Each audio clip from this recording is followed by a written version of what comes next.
pinaka-latest na pahayag ng Pangulong Marcos Jr.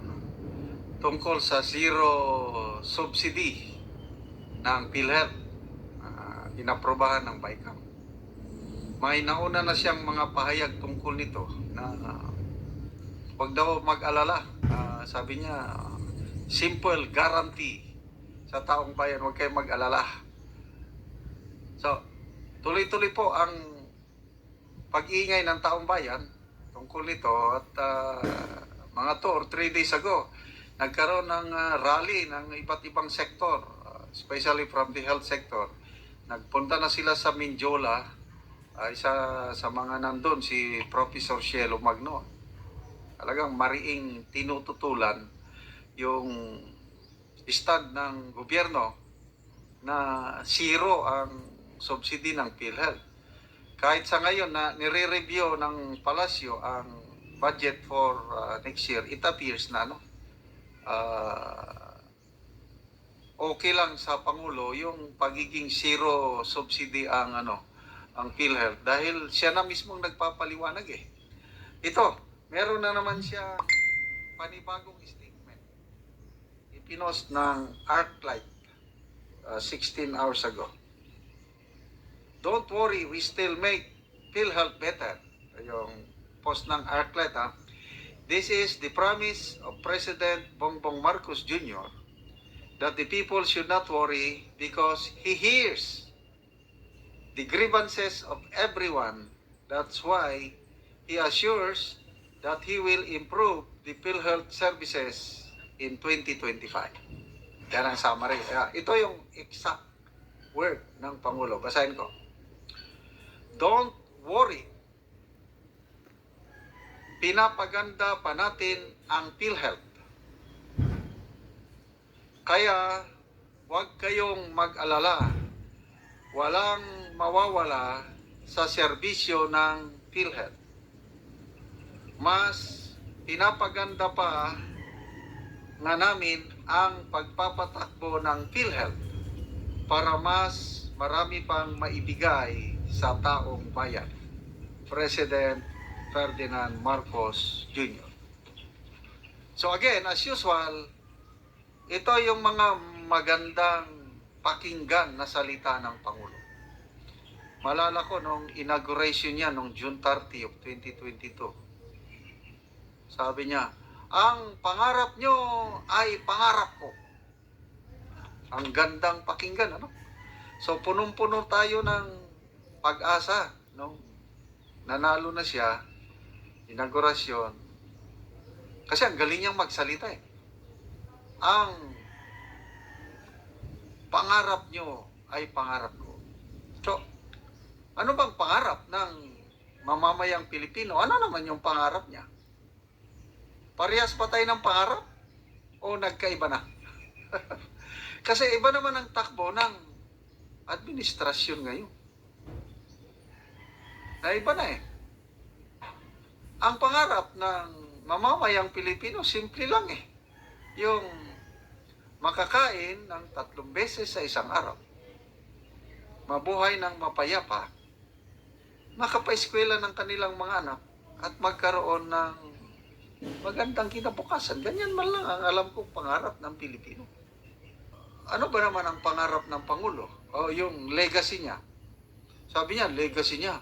At the end of his term, wala nang magugutom. Wow, galing naman.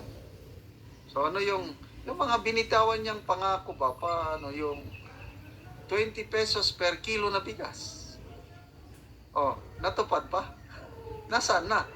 Yung 20 pesos per kilo na bigas. Tinatanong siya ng media, wala eh. Palihis yung kanyang sabi niya, we're going there. Papunta na tayo doon. Magtatatlong taon na siya. Kumusta na ang presyo ng bigas? Nandun pa rin. 50 mahigit pa rin ang kilo ng bigas. Despite yung, Executive Order number 62 na pinalabas nila sa Malacanang. Binawasan na ng tarifa ng imported rice. Ang laking kawalan ng gobyerno. Para daw bumaba ang presyo ng bigas. 6 months na, July, nung inaproban yung Executive Order 62. 6 months na. Bumaba na ba ang presyo ng bigas? Wala pa naman eh. Kaya, medyo nagalit na si Speaker Martin Romualdez. We declare, the House of Representatives declares all-out war against the rice profiteers, mga greedy businessmen.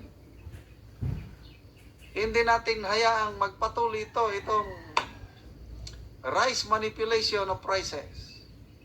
Ang gandang pakinggan naman, kailang trabaho ba yun ng Speaker of the House? Di ba? Trabaho ito ng Presidente, yung mag-announce ng ganun. I suggest the creation of a super task force para mag-inspect, mag-inventory, Bakit ang Speaker of the House ang nagsasalita? Ang Pangulo tahimik. So, mga ganun pa. Ano pa? Bago lang, yung December 13, we will build Armed Forces of the Philippines, world class. That is a source of national pride and national security. Ang gagandang pakinggan. Only to find out, natapyasan pala ng 15 billion pesos ang budget ng AFP modernization. Tapos ito na naman, sabi niya, don't worry. Paigtingin pa natin ang serbisyo ng PhilHealth. Nako, mas mabuti pa, sa Davao na lang tayo tumira. Kasi may post dito sa social media na ito, posted 4 days ago, si Chill Dagatan.